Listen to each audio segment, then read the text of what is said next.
أبو علي قلبه أكتب كل كيفاني،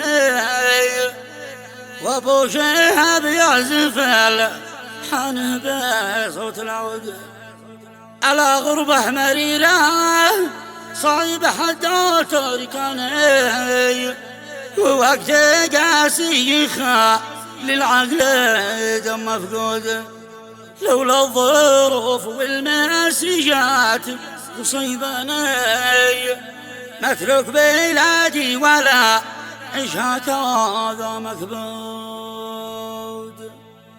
ألا مترك بلادي ولا عيشها كذا مكبود. بعنوان غربة مريرة كتب كلمات الشاعر سعيد علي عبد ربه الجرف من أهل قرية أضرعاه عنز، يرسلها من المملكة العربية السعودية إلى والده الغالي.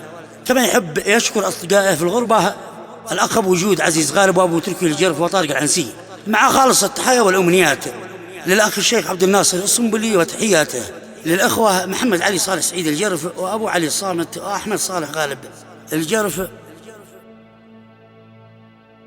أداء الشاعر أبو شهاب الخبجي. تسجيلات الكرماني. يا الله يا الله يا علم بوجداني، يا خالق الخلق وانت الواحد المعبود، يا رازق الخلق يا الله يا كل ايماني، اغفر ذنوبي وسهل يا كريم اليوم.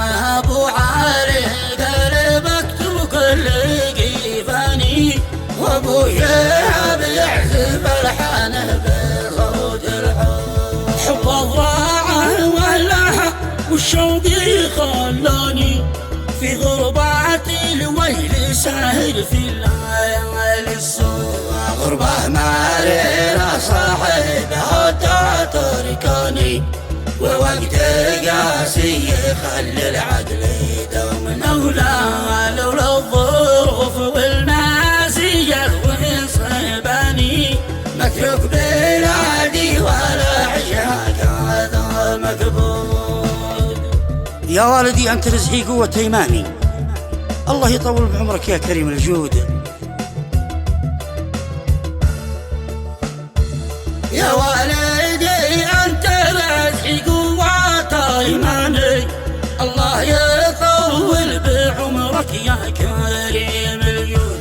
والوالدة تاج راسي طول الأزماني، هي جناتي دايما حظي وهو ممدود، واخواني الرزق تحمي كل شيطاني، هم وصلاتي والراصد والدخل والمردود، مؤيد لجد سلاحي هو غساني، عصابات الرعز دايم للطريق مسدود، وعمامي الفخر حتى كل عدواني، وقت النوايب يفكوا كل قد معذور، والختم صلت على المختار عدناني، شفيعانا من جهنم نار بذود، شفيعانا من جهنم نار